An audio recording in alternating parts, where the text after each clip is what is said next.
dun dun dun dun dun dun dun dun dun dun. Okay, I'll stop with the cheesy music. Either way, that sounded pretty good to me. Okay, so like many of the other gamers on YouTube, I played the Star Wars BattleFront beta, and boy, oh boy, this brought back some very good memories. Man, I wasn't ready for the kind of things I was going to be feeling playing this game.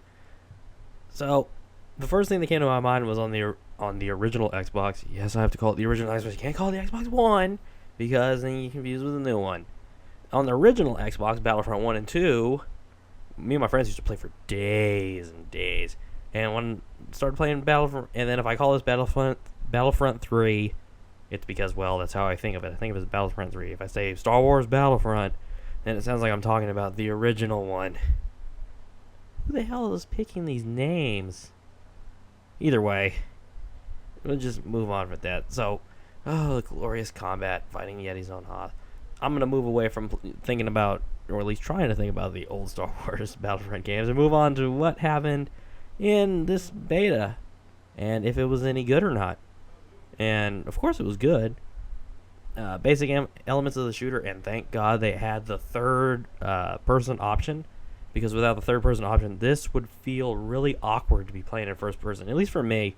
A lot of people who've played a lot of Call of Duty and things, they probably think first person's just the norm now. I mean, third person has pretty much gone the way of how Gears of War put it back on the map, and that was really the last time we've really seen it. So being able to choose between the two perspectives is a pretty great little addition. I liked it. I always played in third person. I suck ass with the first person view. It just makes it feel like I can see more with the third person.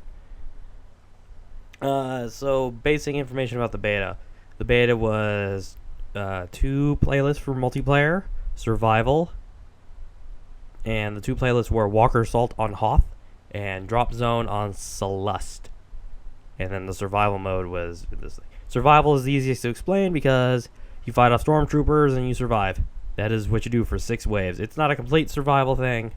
It's just to give you a little taste. The thing I did discover, however, is that you can actually play split screen in survival mode, which was great. I didn't know that.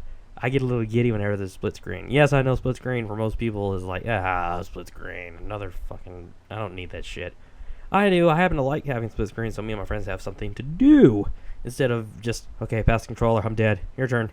It's cool if, you get that better experience when there's 2 people playing at once. So that's what I love. That's why I love split screen. Now, if hopefully when the actual game comes out, if they add split screen to, I don't know, the online aspect, where you can actually play with 2 people going online into lobbies and things. And of course, that would be really great to have. Let's move on to Drop Zone. Drop Zone was one of the playlists that you play as in the beta.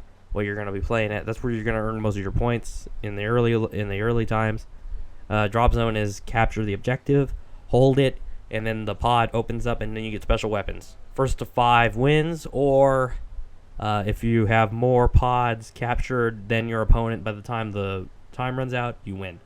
And the special weapons include turrets, rocket launchers, and orbital strikes as things that drop out of the pods when you, I don't want to say rescue, but when you capture them. Walker Assault is the other playlist. Walker Assault is Empire versus Rebel 20v20. So, of course, there's just pandemonium happening this entire time. With the 2 ATTs that are the walkers that are trying to destroy the shield generators on Hoth. Just like the movie. And your goal as the Rebel is to capture these points that call in Y-Wings. The longer you hold these points, the more Y-Wings they call in, and the more heavy damage they do to the AT-ATs. Except, this play mode is a bit one-sided. Okay, extremely one-sided. Using the Rebels feels almost impossible, considering everything has to go almost perfect just to be able to take down the AT-ATs. There's one time where a team I was on almost killed the last walker. Almost. He was like 1 hit away, but he did it, so we lost. And that was probably the closest I've gone. And if they're trying to go for like the unwinnable circumstances to make it feel like you're really a rebel, I mean, they nailed it, but I hope they fix it for when the real game rolls around. What goes on around this map that was great where you fly TIE fighters, interceptors, X-wings, A-wings, ATSTs. You can loads of fun in dogfights. I was up in the air the whole time. Anytime I could try to get a plane, I was in it just to see what I could do. It was great. Also, there was the T-47 airspeeders. For those who don't know what those are the small little ships that were on Hoth that wrap around the walker's legs, and then they can do it. I was trying to shoot cables so badly, I just couldn't do it. I really wanted to. It wasn't a lack of trying. I was hitting everything. I was just, please let this work, please. I wanted to just do that.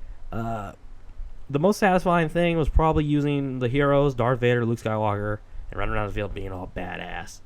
And the first time, I do admit, the first time I used Vader, I got off fairly quickly. Still pretty badass, floating around, choking people, throwing your saber, offing people. I didn't really get to use Luke, sadly, but he probably plays the same as Vader with like maybe Force Push or something. I don't think he has Force Choke. I hope not. Yeah, I don't know. So, hopefully when the game comes out, they'll nerf the ATTs.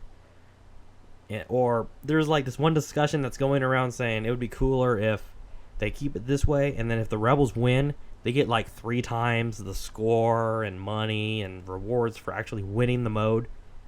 Which I don't think that would be really good, because leaving the playlist broken would just make the people who get on the Rebel side and they hate the Rebel side, they'll just suffer or they just quit. Because I don't see a negative for quitting mid-match or something, but I didn't do that. Maybe there is a negative repercussion.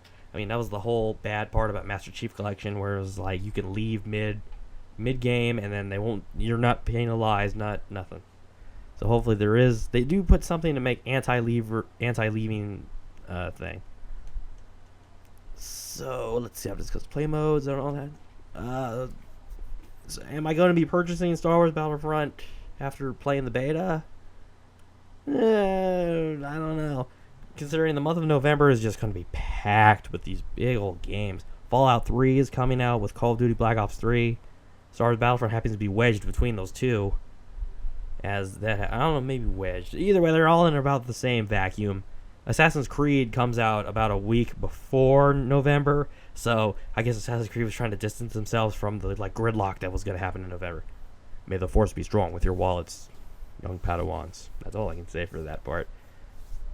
From what I've seen though, and from what I've heard, it's like the other game modes. They look good but it reminds me a lot of how Battlefield had it, where it's like, okay, there's a mode where you fly nothing but the planes and other things. Now before people jump on me for saying it's a lot like Battlefield, I'm not saying it's like it's similar. But then you can say any first-person shooter is similar to another one. I mean, it just feels that way to me. But it plays like a Star Wars game, which sounds odd, but I got the playing style that I wanted out of it. This is exactly how I thought how it should play, which is cool. It's just the looming question goes, what do I do to fill time when there's no single-player campaign to play, and it's just all multiplayer? Survival can get stale after a while. You know, people like having a story, something to get I mean, of course, there are people who are gonna buy that Black Ops 3 for the PS3 and the Xbox 360, and are gonna be like totally awesome with just having multiplayer only, because most people in Call of Duty just skip the story mode anyway. I'm not one of those people. And remember Titanfall? They did the whole thing. Yeah, we have story, but it's always online with multiplayer and stuff. There's not really a story. It's just it got stale after a while. And hopefully that doesn't happen to Star Wars without a story, because the story is what keeps people coming back sometimes. Oh, and then there's also the whole point that Star Wars Battlefront is also going to have a $50 season pass. Yeah, another one. It's always 52. Although, hopefully it's not like... Again, I bring up Battlefield because Battlefield had the same mixture of things, but they had like 3 map packs, and it was like $40, I think. So it's following the footsteps of the model, per se. So, in this long jam November games, pretty nice addition to Star Wars Battlefront.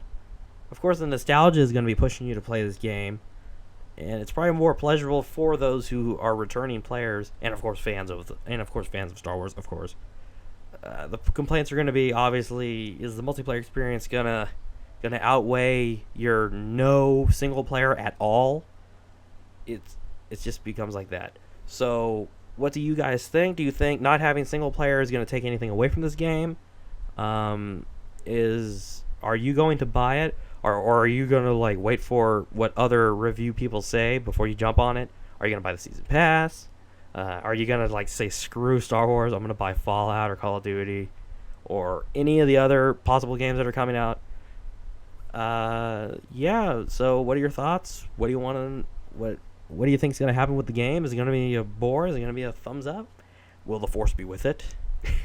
Or will it join the dark side and have lots and lots of microtransactions?